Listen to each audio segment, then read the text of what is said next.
Hallo meine Freunde, hola Madridistas. Real Madrid verliert das Spitzenspiel gegen Manchester City mit 1:2. Und ich muss ganz ehrlich sein, in mir brodelt ein Wechselbad der Gefühle. Auf der einen Seite denke ich, wenn wir schon verlieren müssen, dann so. Mit Herzblut, mit Wille, mit Intensität, mit Torchancen, mit einem Manchester City, das die letzte halbe Stunde quasi nicht aus dem eigenen 16er kommt. Und auf der anderen Seite denke ich, warum nicht immer so? Mir kann kein Mensch erzählen, wenn dieser Kader den gleichen Bock, das gleiche Feuer gezeigt hätte gegen Elche, gegen Girona, gegen Celta Vigo, dann wären wir niemals in der Krise, in der wir zurzeit stecken. Ich gehe sogar noch einen Schritt weiter. Hätten wir diese Spiele gewonnen, würden wir gestern mit einem ganz anderen Selbstverständnis auftreten. Die Torchancen, von denen wir mehr als genug hatten, hätten wir mit einem ganz anderen lässigen Gefühl verwandelt. Die Jungs sind selber schuld. Und es kann nicht sein, dass diese Spieler entscheiden, wann sie Bock haben und wann nicht. Naja, wie ihr hört, ein Wechselbad der Gefühle. Trotzdem versuche ich, dieses Spiel von gestern für euch zu analysieren. Viel Spaß beim Video.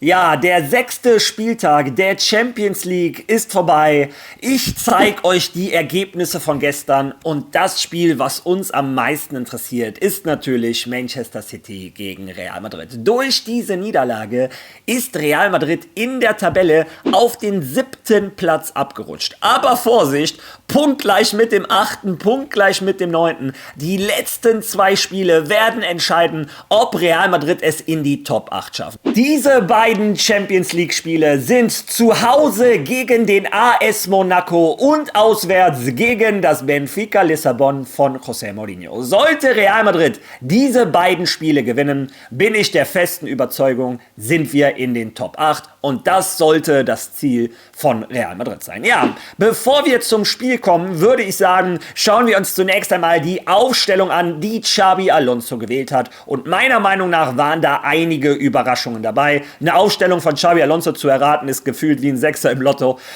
In der Abwehr hat er das gemacht, glaube ich, was alle erwartet haben. Zunächst einmal im Tor Thibaut Courtois. Zur Einzelleistung der Spieler komme ich am Ende des Videos, wie ihr es inzwischen kennt. Rechts hinten Valverde, Innenverteidiger Asensio und Rüdiger, links Álvaro Carreras. Auf der Doppel-6 ein Tchouaméni neben einem Dani Ceballos, der seinen Vorzug bekommen hat vor Arda Güler. Ich hatte dafür kein Verständnis, als ich die Aufstellung gesehen habe. Im Laufe des Spiels hat es für mich dann schon ein bisschen mehr Verständnis gegeben, denn Real Madrid hatte vor zu kontern. Real Madrid hatte vor tief zu stehen und schnelle Konter zu spielen und in der Defensivarbeit ist ein Dani Ceballos natürlich ein Stückchen über einem Arda Güler. Also, vorne drin hat er sich dann entschieden für einen Vini Junior, einen Gonzalo Garcia. Kylian Mbappé war zwar im Kader, aber das war nur ein Fake. Das war ein Bluff von Xabi Alonso. Und rechts vorne hat er sich schon wieder für Rodrigo entschieden. Und dafür hatte ich absolut kein Verständnis. Wie kann ein Xabi Alonso einem Rodrigo, der 31 Spiele kein Tor gemacht hat, grausamen Fußball gespielt hat, eine Chance geben? Ja, und heute muss ich sagen, Rodrigo war der beste Mann auf dem Platz.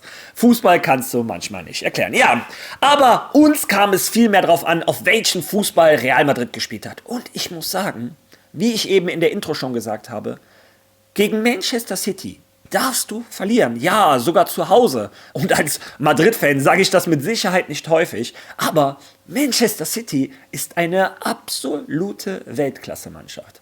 Ich bin ganz ehrlich, als sie gestern in der 60. Minute Rein Diaz, Marmoush und Savinho einwechseln, dachte ich, wie kann das wahr sein? Also, das Geld, was Manchester City in den letzten Jahren investiert hat, ist natürlich pervers, aber die Qualität haben sie. Manchester City ist eine absolute Champions League-Anwärtermannschaft, das hat man gestern auch gesehen. Und trotzdem muss man sagen, Real Madrid war das ganze Spiel mindestens auf Augenhöhe. Real Madrid war die ersten 20 Minuten die klar bessere Mannschaft. Und das sagt nicht nur ich, das hat sogar der Trainer von Manchester City, Pep Guardiola, in der Pressekonferenz nach dem Spiel so gesagt. Und ich bin sehr selten einer Meinung mit Pep Guardiola, aber da muss ich ihm recht geben. Real Madrid war die bessere Mannschaft. Es war eine Frage der Zeit, dass Real Madrid das 1:0 macht. Hätten in der ersten Minute schon um Millimeter fast einen Elfmeter bekommen, danach die nächste Chance kreiert und irgendwann toller Angriff von Real Madrid. Álvaro Carreras lässt Bernardo Silva sitzen, nimmt sich den Ball, spielt auf Gonzalo, der verlängert auf Bellingham, der schickt Rodrigo. Und wer hätte das gedacht? Rodrigo goes. Ist der Champions League Rodrigo, ist der Rodrigo gegen seinen Lieblingsgegner, gegen Manchester City, die kriegen schon Albträume von dem, macht das 1:0. Absolut verdient. Und danach muss man sagen, Real Madrid hat sich nicht hinten reingestellt, Real Madrid hat weitergespielt und hätten locker auch das 2:0 machen können. Aber Xabi Alonso hat in der Pressekonferenz gesagt, ja, wenn es gerade nicht läuft, wenn du nicht das Selbstverständnis, das Selbstvertrauen hast, dann kann ein Schlag dich schon enorm zurückwerfen. Ja, also mit normalen Wörtern, wenn du schon kein Glück hast, dann kommt auch noch Pech dazu.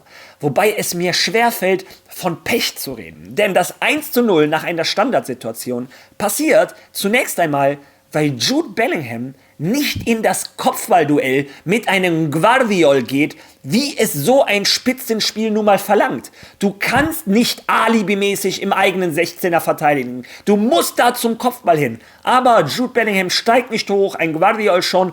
Und danach, ja, auch wenn ich es sehr selten mache, Thibaut Courtois muss diese Situation wesentlich besser lösen. Das sagt er selber nach dem Spiel auch. Er hat gesagt, das erste Tor geht auf seine Kappe.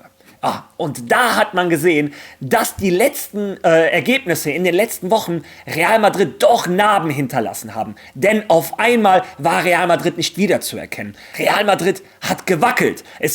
Das Selbstverständnis war weg. Real Madrid hat auf einmal 3 Schritte zurückgezogen. Manchester City hat das Kommando übernommen. Ja, und dann nach dem ersten individuellen Fehler oder nach den ersten beiden von Bellingham und Thibaut Courtois der nächste individuelle Fehler. Rüdiger reißt einen Erling Haaland zu Boden. Und so etwas darf einem so erfahrenen Innenverteidiger wie einem Antonio Rüdiger nicht passieren. Naja, es ist mit Sicherheit auch schwer, den genauen Grad zu erwischen. Wir wollen ja, dass der Erling Haaland nervt. Wir wollen, dass er seinen Kopf zwischen den Armen von Erling Haaland rausstreckt, dass der jede Aktion bissig am Mann ist. Aber in der Aktion war es too much. Ja, und wenn ich schon mal da bin, dann rede ich auch ein bisschen. Ich sag nicht, dass das gestern ein Schiedsrichterskandal war. Ich sag nicht, dass es am Schiedsrichter lag. Im Gegenteil. Ich kann jede einzelne Entscheidung, die der Schiedsrichter für sich getroffen hat, kann ich nachvollziehen. Aber man muss auch sagen, wenn du schon Scheiße am Fuß hast, wie gesagt, wenn es schon nicht läuft, dann kommt, wie ich eben gesagt habe, dann auch noch Pech dazu. Real Madrid war gestern bei den Schiedsrichterentscheidungen unglücklich unterwegs. Der Elfmeter, wie gesagt, den kann man pfeifen. Auf der anderen Seite beim 1:0 oder 1:1 wird ein Thibaut Courtois von Bernardo Silva klar gehalten. Sogar Archibo VAR, oder wie wir sie gerne nennen, Archibo Barça, also ich vertraue dir nicht, wenn die sogar sagen, dass das ein klares Foul von Bernardo Silva ist. Ich glaube, das sagt schon alles aus. Aber sie sagen auch, das VAR hat sich viel mehr auf den Schubser an Rüdiger konzentriert. Auch den Schubser kannst du theoretisch abpfeifen. Aber ich habe Verständnis, dass der das nicht macht. Es ist Champions League. Trotzdem, wenn du siehst, Rüdiger wird geschubst, Thibaut Courtois wird gehalten. Beides Mal interveniert das VAR nicht. Bei Rüdiger interveniert er schon. Auf der anderen Seite, Asensio wird zu Boden gerissen. Für mich auch zu wenig für einen Elfer, bin ich ehrlich. Aber wenn jede Entscheidung so ein bisschen unglücklich gegen dich läuft, naja, wie gesagt, Real Madrid hat nicht verdient, meiner Meinung nach, dieses Spiel zu verlieren. Die haben meiner Meinung nach auch nicht unbedingt verdient zu gewinnen. Ich glaube, ein Unentschieden wäre das gerechtere Ergebnis gewesen. Denn man muss auch sagen, in der zweiten Hälfte hat Real Madrid mir deutlich besser gefallen noch als in der ersten. Und ich war in der ersten Hälfte schon mit der ersten halben Stunde sehr zufrieden. Aber die zweite Halbzeit, insbesondere mit der Einwechslung von Arda Güler für einen Gonzalo Garcia, das ist ein Punkt, über die Einwechslung, reden wir direkt jetzt. Das sind die Einwechslungen, die mich bei einem Xabi Alonso verzweifeln lassen. ein Gonzalo Garcia hatte nicht viele Ballkontakte, aber die Ballkontakte, die er hatte, daraus hat er das Maximum gemacht. Ein Vini Junior hatte leider mal wieder einen rabenschwarzen Tag. Und wenn du in der 60. Minute oder 57. dann entscheidest, ich muss da vorne einen auswechseln, dann muss meiner Meinung nach die Entscheidung ganz klar auf den Vini fallen. Ein Rodrigo, der überragend ist, packst du dir auf die linke Seite und der wird einen Vini gut ersetzen. Aber schon wieder ist ein Xabi Alonso den Weg des geringsten Widerstandes gegangen, hat einen Gonzalo Garcia ausgewechselt. Naja, ich bin der Meinung, mit einem Gonzalo Garcia hätten wir vielleicht sogar noch das Unentschieden geschafft. Aber mit der Einwechslung von Arda Güler, der hat ein Top-Spiel gemacht, der Junge. Real Madrid hat immer mehr die Kontrolle übernommen und hat irgendwann Manchester City in der eigenen Hälfte eingesperrt. Natürlich konnte City hier und da mal kontern, aber im Großen und Ganzen hat Real Madrid die Situation fast immer im Griff gehabt. Und dann weiß ich nicht, ob ich über Pech reden soll, über Unvermögen. Ich erinnere mich an eine Riesenchance von Vini Junior, als Rodrigo den Ball querlegt, aber das war, glaube ich, noch erste Halbzeit. In der zweiten Halbzeit erinnere ich mich an eine Riesenchance von Jude Bellingham. Der steht alleine vom Tor, chippt den Ball übers Tor. Ich erinnere mich an eine Riesenchance von Vini Junior, nach einer tollen Ecke von Arda Güler, steht Vini Junior 5 Meter vom Tor, schießt den Ball auf die Tribüne. Dann erinnere ich mich an einen Kopfball von Endrick an die Latte. Wie gesagt, Real Madrid hat dagegen gehalten, hat bis zum Schluss alles gegeben, hätte meiner Meinung nach dieses Unentschieden verdient gehabt. Und was mir am besten von allem gefallen hat, bin ich ganz ehrlich, nach dem Spiel stellt sich ein Rodrigo, ein Asensio, ein Courtois, ein Bellingham, alle hin und sagen, wir stehen komplett hinter Xabi Alonso. Ein Raúl Asensio war sogar noch deutlicher und hat gesagt, diese Intensität, die wir heute gezeigt haben, die müssen wir in jedem Spiel zeigen. Und das hat auch ein Xabi Alonso in der Pressekonferenz gesagt. Wir müssen diese Konstanz reinbekommen, egal in welchem Wettbewerb, egal gegen welchen Gegner. Und dann kann dieses Real Madrid alles erreichen. Denn ich glaube, mit den Siegen würde ein Selbstvertrauen kommen, ein Selbstverständnis. Und ich glaube, dass Real Madrid der letzten Jahre, also nicht letzte Saison, die Jahre davor, mit dem Selbstverständnis, wir gewinnen so ein Spiel, hätten dieses Spiel gestern gewonnen. Ja, wie gesagt, auf der einen Seite bin ich also mit der Leistung ganz zufrieden, auf der anderen Seite kann es nicht wahr sein, dass diese Jungs selber entscheiden, wann sie Bock haben und wann nicht. Das ist für mich der ultimative Beweis, dass es nicht am Trainer liegt, sondern an der Einstellung, am Selbstverständnis dieser Spieler. Mit Sicherheit macht ein Xabi Alonso seine Fehler, aber diese Jungs haben gestern wieder bewiesen, wenn sie Bock haben, wenn sie alles geben, dann können wir mit jeder Mannschaft auf dieser Welt mithalten. Ja, das ist meine Einschätzung zum Spiel. Kommen wir jetzt zur Einzelbewertung der Spieler.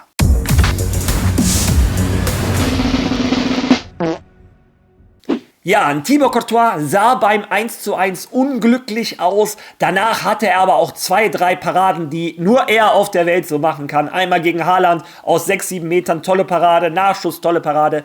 Im Großen und Ganzen, ja, bin ich zufrieden mit seiner Leistung, aber als Torwart, wenn du ein Tor verschuldest, kannst du nie ganz zufrieden sein. Rechts hinten ein Fede Valverde als rechter Außenverteidiger einen tollen Job gestern gemacht. Er hatte mit Doku den deutlich schwersten Gegenspieler auf dem Platz. Doku ist ein absolutes Biest, ein tasmanischer Teufel. Fede Valverde hat alles gemacht, was in seiner Macht stand, aber ich würde sagen, dieses Duell hat Doku gestern für sich entschieden. Asensio und Rüdiger im Großen und Ganzen bin ich zufrieden mit der Leistung. Aber den Fehler darf ein Rüdiger bei dem Tor nie machen, muss man ihm ganz klar ankreisen. Álvaro Carreras, überragendes Spiel. Álvaro Carreras ist wieder in Topform, hat nicht nur das 1:0 eingeleitet, auch danach ganz viele gefährliche Situationen immer wieder eingeleitet, hat nicht aufgehört, Vinicius zu hinterlaufen, ein ständiger Gefahrenherd für Manchester City. Tolles Spiel von Álvaro Carreras. Im Mittelfeld, Tchouaméni hat das gemacht, was ein Tchouaméni macht. Unauffällig, aber effektiv. Er war da, wo er sein musste. Zweikampfmonster, hat der Mannschaft Stabilität gegeben. Also für mich ein tolles Spiel von Tchouaméni. Dani Ceballos, unauffällig, muss ich sagen. Ich erinnere mich jetzt an kaum Situationen, wo er überhaupt am Ball war. Wie gesagt, für mich steht ein Arda Güler eine klare Stufe drüber. Hat man auch gesehen, als der Türke reingekommen ist. Ein Xabi Alonso wollte dem Dani Ceballos mal eine Chance geben. Ob der die genutzt hat, muss jeder für sich selber entscheiden. Dann ein Jude Bellingham hat mir gestern richtig gut gefallen. Vor allem in der zweiten Halbzeit erinnere ich mich an Szenen, wo er sich mit seiner Körperlichkeit gegen seine Gegenspieler reihenhaft behauptet hat, den Ball durchs Mittelfeld getrieben, 40, 50 Meter mit dem Ball, hat das 1-0 vorbereitet, hat fast das 2-2 gemacht mit einem Chipper.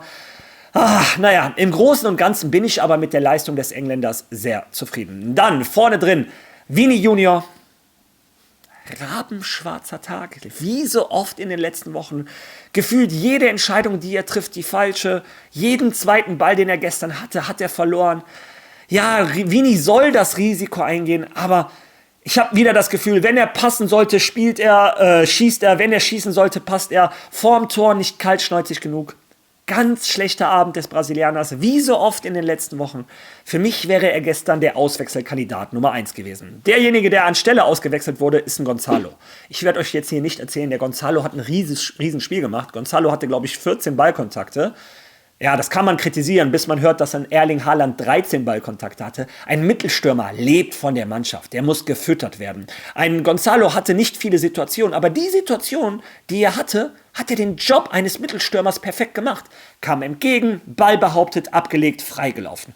Beim 1:1 war er involviert, hat er gut gemacht. Danach hat er auch einmal Rodrigo gut geschickt. Der spielt den Ball in die Mitte auf Vini, Vini chippt den daneben. Aber ein Gonzalo hat seinen Job gemacht und ich bin der festen Überzeugung, wenn ein Gonzalo drin geblieben wäre, mit den Chancen, die Madrid hätte, der hätte ein Tor gemacht. Naja, wer ein Tor gemacht hat, war der MVP, der Mann des Matches, Rodrigo. Champions League Rodrigo, Manchester City Rodrigo, der wie eine Supernova einmal erscheint, dann 2-3 Spiele da ist und dann 10 Spiele verschwindet. In diesem Fall waren es fast 30 Spiele. Gestern haben wir den guten Rodrigo gesehen. Gestern hat Xabi Alonso mit seiner Aufstellung recht behalten, zumindest mit Rodrigo. Der Brasilianer war überall leichtfüßig, dribbelstark, zweikampfstark, hat die richtigen Entscheidungen getroffen. Ja, wenn der doch immer so wäre, dann würden wir über einen der besten Fußballer der Welt reden. Dann möchte ich auf die Einwechslung kommen. Arda Güler, wie gesagt, ist in der 57. Minute gekommen oder irgendwas in der 60. Hat ein tolles Spiel gemacht. Der macht Sachen unauffällig, aber der hilft der Mannschaft enorm weiter. Der ist unglaublich intelligent. Er sieht schon, wenn ein Mitspieler in eine schlechte Situation geraten kann. Ich erinnere mich gestern an eine Situation, wo er auf einmal einen 20-Meter-Sprint nach hinten auf die Position des linken Verteidigers mache. Und ich frage mich noch, warum. Und 3 Sekunden später kriegt Rüdiger den Ball. Der Stürmer läuft ihn an und Rüdiger kann ihn auf Arda abspielen, der komplett frei steht. Also da sieht man, der denkt schon früher mit, schickt auch einmal einen Valverde mit einem Traumpass.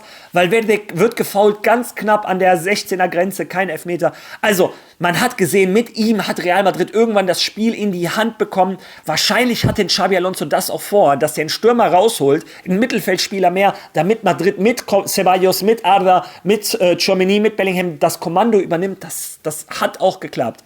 Aber ich möchte mich auch noch über eine andere Einwechslung mit euch unterhalten. Endrick. Und wer gestern diese 11 Minuten oder wie lange er auch immer gespielt hat, von Endrick gesehen hat, der ist fassungslos, dass dieser Junge nicht viel mehr Chancen bekommt. Er lebt doch genau den Fußball, den ein Xabi Alonso, den der Madridismo sehen will. Der Junge hört doch nicht auf zu ackern.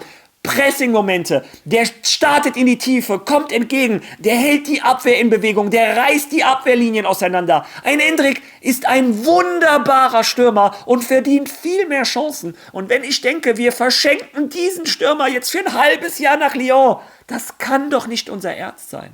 Hat dann auch noch einen guten Kopfball, wo alle sagen, Endrick ist nur 1,50 Meter mit Fahrrad groß, macht einen guten Kopfball an die Latte. Ach ja, ich erinnere mich jetzt noch an eine andere riesen Kopfballschutz von Vini nach einer tollen Flanke von links. Ich weiß nicht, wer geflankt hat. Und Vini muss den Ball drücken und köpft den vorbei. Real Madrid hatte so viele Chancen. Ja, wie gesagt, aber ich bin jetzt bei der Einzelbewertung der Spieler. Ja, im Großen und Ganzen waren das die Leistung der Spieler. Ein Endrick muss viel mehr Chancen kriegen. Ein Arda ist enorm wichtig für diese Mannschaft. Ich glaube, das hat er auch gestern wieder bewiesen. Ja, und im Großen und Ganzen hat man aber, glaube ich, auch gesehen, dass Real Madrid vielleicht etwas zu sehr abhängig ist von einem Kylian Mbappé.